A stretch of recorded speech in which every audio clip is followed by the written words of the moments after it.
क्या मैं अकेला हूं जिसे यह नहीं पता था कि यूनिवर्स का भी अंत हो सकता है? हमारा यूनिवर्स बहुत बड़ा है। इसमें अरबों गैलेक्सीज और हर गैलेक्सी में अरबों तारे हैं। यह विशालता हमें अचंभित करती है और सोचने पर मजबूर करती है कि क्या यह सब हमेशा के लिए रहेगा?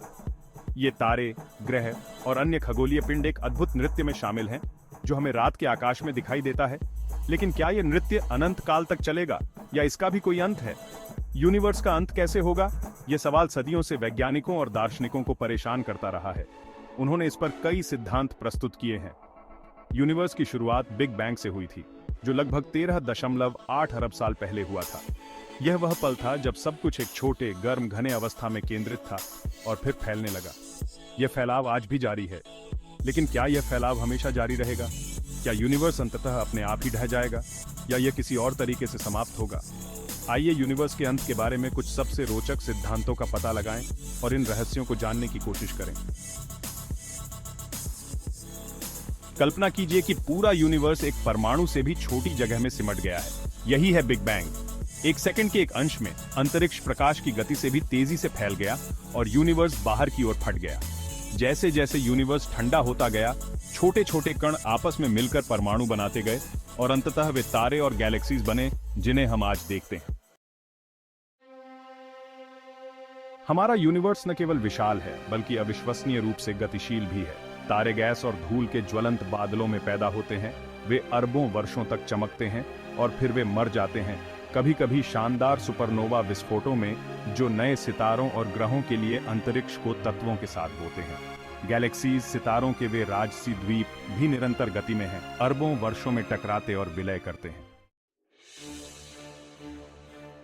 यूनिवर्स के एक संभावित अंत को बिग क्रंच कहा जाता है। उल्टे बिग बैंग की कल्पना करो। हमेशा के लिए विस्तार करने के बजाय गुरुत्वाकर्षण ब्रह्मांड को धीमा करने, रोकने और फिर अपने आप में वापस गिरने का कारण बन सकता है। एक डिफ्लेटिंग गुब्बारे के बारे में सोचो। जैसे ही हवा निकलती है, गुब्बारा तब तक सिकुड़ता रहता है जब तक कि वह अपने मूल छोटे आकार में वापस नहीं आ जाता। बिग क्रंच में सब कुछ, तारे, आकाश गंगाएं, यहाँ तक कि ब्लैक होल, अंततः एक ही बिंदु में कुचल दिए जाएंगे, जिसे सिंगुलैरिटी कहा जाता है।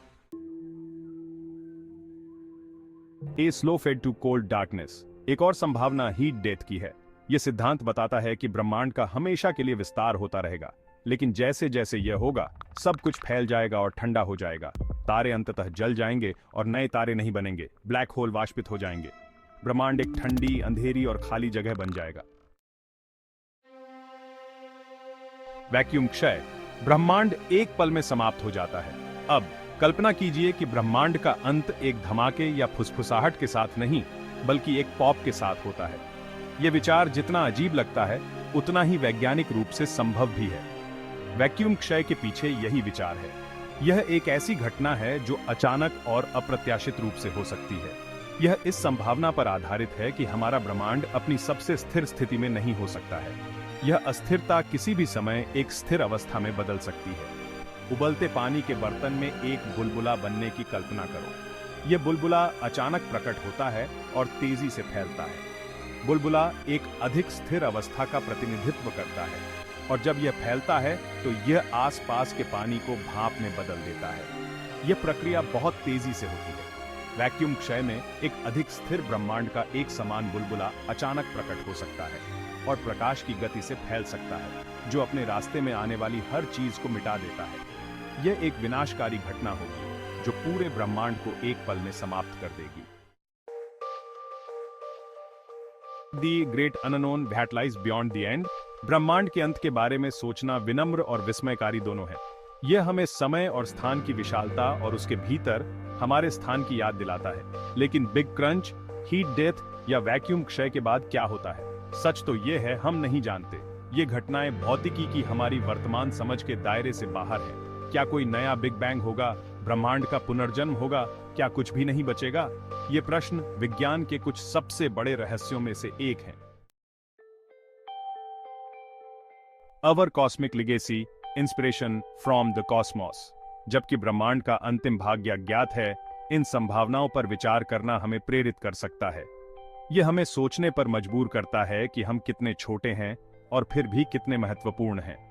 यह हमें याद दिलाता है कि हम अपने से कहीं बड़ी चीज का हिस्सा है, एक विशाल और प्राचीन ब्रह्मांड जो विकसित और हमें आश्चर्यचकित करता रहता है। हर तारा, हर ग्रह, हर आकाश गंगा हमें कुछ नया सिखाती है।